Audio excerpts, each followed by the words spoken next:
What's up, everybody? It's your guy Realistic here, and as you may have known, we just did a awesome loop pack for SoundOracle.net. It's called Vocaine Volume 1, super fire, and so I got a chance to record some phenomenal artists, and I wanted all of you to be able to get a little chance to get to know who they are, get to know their background, just so you get to see a face on the voices and get to kind of know a little bit of the background as well. So I have Alexis Krystine, who was our star female vocalist on the whole loop pack. And I got my guy Pharaoh over here, who did some crazy kind of hip-hop sounding ones that have that awesome kind of dark tone to it. So these two, I have been working with these two for a very long time. I've been working with Pharaoh the longest. I went to school with both of them, and yeah, so I just want to hear a little bit of the background vocals. Do you guys want to introduce yourself at all? Yeah.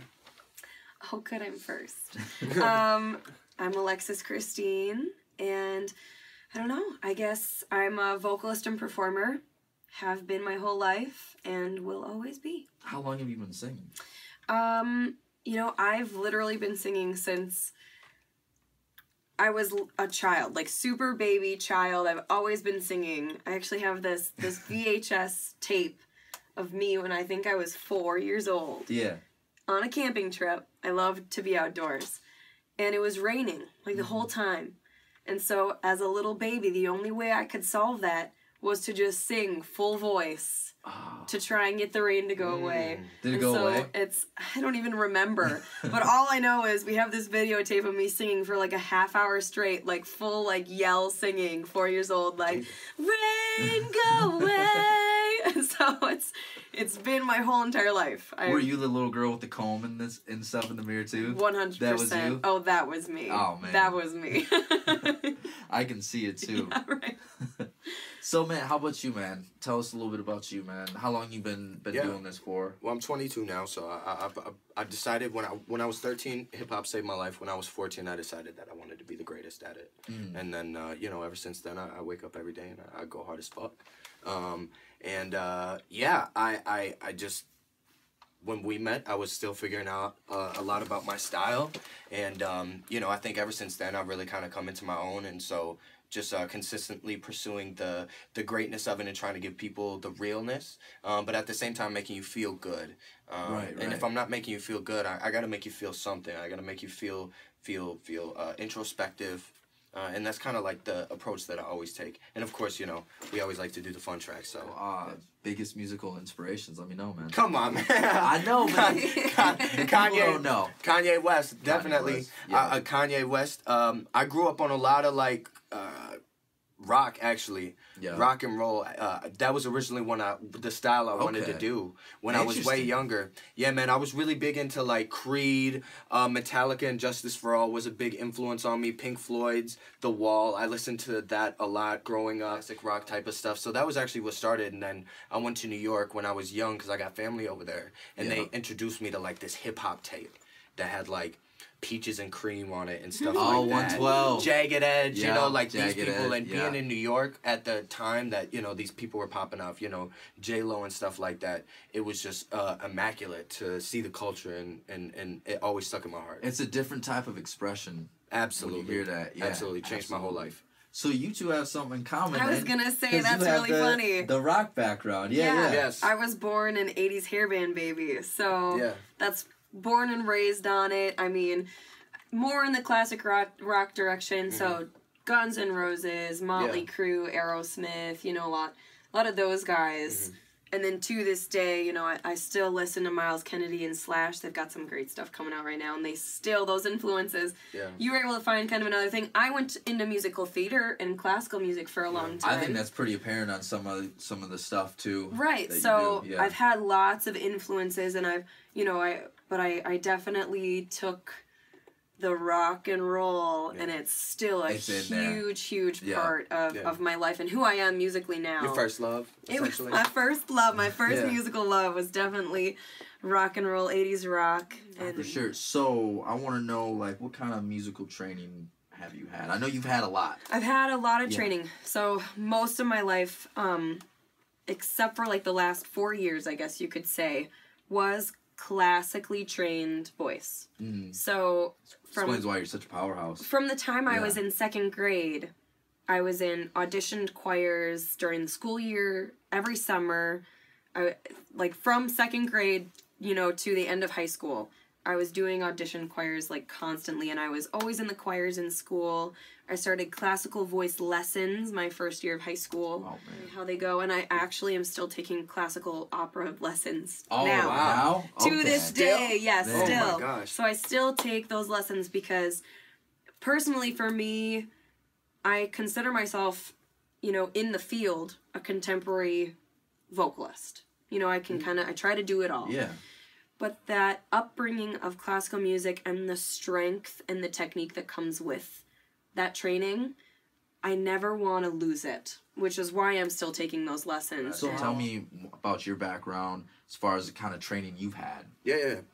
You know, growing up, I couldn't afford beats, so I had to learn to make them myself. Right. I couldn't afford to go to a studio, so I had to learn to record myself. It was like just very simple, like, okay, I can't afford this, you know, and so I need to make it happen because I feel like there should never be an excuse. You just have to do it, no matter what it takes. And so, you know, get into a point where I was learning a little bit, but then you know, start going to college for it, and the whole, you know, world opens up, and you discover so many different things, and you actually are trained and, you know, starting from the very basics on up. And so, you know, just like, you know, because we went to school together, I would essentially go there and specifically record myself. I would just self-record all the time and work on my own stuff, and that was like the biggest reason why I wanted to go there, because we got so much access to the studio and equipment. It was just like big expensive studios. 16-hour days there, man. Like no sunlight, consistently trying to no sunlight. I was a vampire. In the corner. Studio vampire level, you know.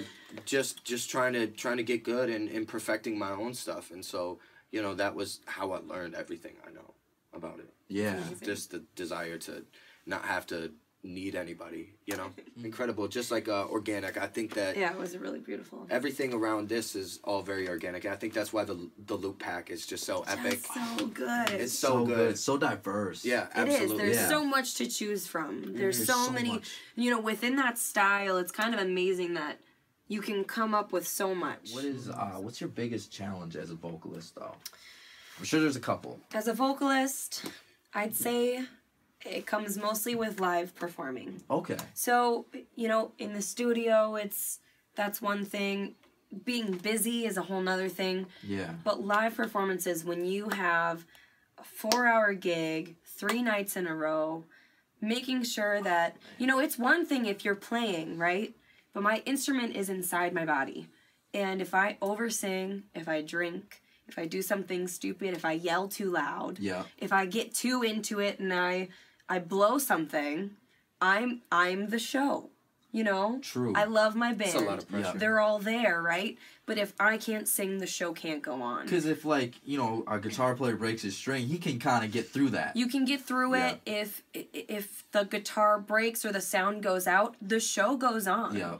But if I am to damage myself one night and the next night I can't sing, there is no show. So for me, that's the biggest pressure. That's the biggest challenge of, as much as I'm having fun on stage. Later. Because it's so much different than if you're working at, like, Target or Walmart and you got a coworker and having good chemistry of, you know, boxing stuff up. Yep. It's different for when you're with the artistry, and you know this too, is we have to have some form of emotional The heart connection. Is involved. It has to be creativity. It has to be, The only way for it to flow is... And we have to see each other's highs and lows and stuff and get through it. You've seen it.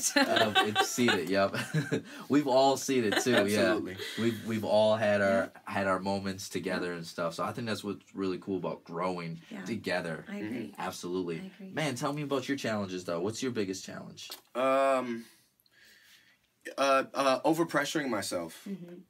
You know, I am an artist where if there's like a little tiny flaw in a note, and I think it works with the song, not a note, but like an inflection in my voice or something like that, I will almost like just be cool with it because I like it. I like my raps and stuff. Like even when I'm going in autotune, I still like it to sound human. Like that there is a human behind that is saying these things. It's just he's on top of a beat or he's using autotune to express emotionally how he feels through these melodies, these computerized melodies. And so a lot of times it's just reminding myself that everybody is going to perceive things different. There will be a lot of times where I'll do records and I don't think they're much of anything. Yeah. And I'll play them for people and, they just go nuts. And it's like really cool because it lets me know that when I overpressure myself in the studio and I'm consistently like, oh, I feel like this isn't as good as the last one. Or, I'm comparing it to other records that I've done or records that are out. It's like, let go of that stuff and do you because I've been doing this long enough to where it will work. And sometimes you do have to let go of records and say you've spent a lot of time on this, and by you spending time on it doesn't mean you're obligated to use that record, because I've spent hours, tons of times, and then gotten to a point where it's like it just still doesn't make me feel something. And it doesn't, I don't think it's going to connect the way that, it may have in my mind. You just let go of those things. So those are a lot of the challenges that I face, is just not being too choosy. And so when you're in the studio, because you kind of touched on it a little bit, you practice beforehand? I do, yes. I always make sure to practice beforehand. I never want to be over-prepared. Because so you don't psych yourself out, or? The anxiety that comes with over-preparation, especially for someone like myself, it'll psych me out. We've experienced this once. Yes. And the session just can't go on. Yeah. The session, it just doesn't work. And so I go in, and there's a lot of things we do kind of off the top of our heads. That's true, yeah. You're like, hey, I don't think this sounds finished. Can you ad-lib something? Or can you do this? And if I'm over-prepared, I'm like, nope. No, I can't. Yeah. Like, this is what we're doing, and this is what I practiced. So, like, I just, like, for this time, Haley sent us her singing, her scratch vocals of the loops, right? And Haley Ward is the one who wrote the loops for this pack. Other than his, because he wrote his own. Oh, good for you. Yeah. So cool. Yeah, you didn't know that? So talented. Yeah, Haley didn't write, he wrote his own on those ones. I mean, it makes sense. It doesn't really sound very Haley. It sounds very Pharaoh. Yeah. But yeah, so I listen, and like I said, I marinate in it, and I play it back, and I'll sing along, and then I'll try to pick out background vocals, and then I just kind of come in and see what we do with it. It makes sense, too, because we have our own routine together, which is why it gets so organic, because we always, before each session, and you and I kind of do this, too, we sit down, we have like an hour conversation about just like life. Just life in general. It is, It has nothing to do with the session. We laugh, or we sometimes cry, and just have that moment of just connection. And then it just kind of gradually goes into recording, and then there's still that organic feeling that we have when we're recording. And so I think that's why it just comes through the way it does. Because even inside jokes can come back during They still go back in, I don't want to say. So my last question I have for both of you, I'll start with you, is what was your favorite loop on this project right here, on Vocaine Volume 1? Dark Red Lips. Dark Red, yeah. Oh my gosh, the minute I heard that one, I was like, Haley, you've done something. I was like, I heard it and I was just like, oh, it just sparked something in me, and I don't know if it's kind of a sexier loop, I guess. Oh, yeah. And it did. I just loved it. I heard it, and I was like, Haley. You wanted to keep that. Give me yours, man. What's your favorite loop? I think you already know. It's that Caught Up in My Thoughts. I knew it was Caught Up in My Thoughts, absolutely. Man. You sent them to me, and I immediately called you and was like, yo, like, what? Like, I was so inspired. I made an entire beat around it immediately. Oh, I know. Yeah, that night, crazy. That night, I went to my house immediately. I set a vibe. I called you. I was like, yo, I'm about to set this vibe, like, and make this whole beat around it. And I was up like all night, just like a kid in a candy store, like working on a beat. Wrote the whole record. Immediately started getting ideas, and just because I was inspired off of it. I think the way that you take the things that I do with my voice and fuck them up. Yep. Nobody fucks my voice up more than you. That's true. So I really appreciate that. And I always connect with it. And I really connected with that one. I hope all of you love the loops. These are really awesome. We spent a whole summer on this. Spent a lot of time on this. And I think these turned out really, really good. I'm actually really proud of these. So you can go to SoundOracle.net and just go find Vocaine Volume 1, drop that in your shopping cart, and you'll be good to go. And you'll have one of the hottest, dopest sounding loop packs on the market right now. So, Cop it. Until next time.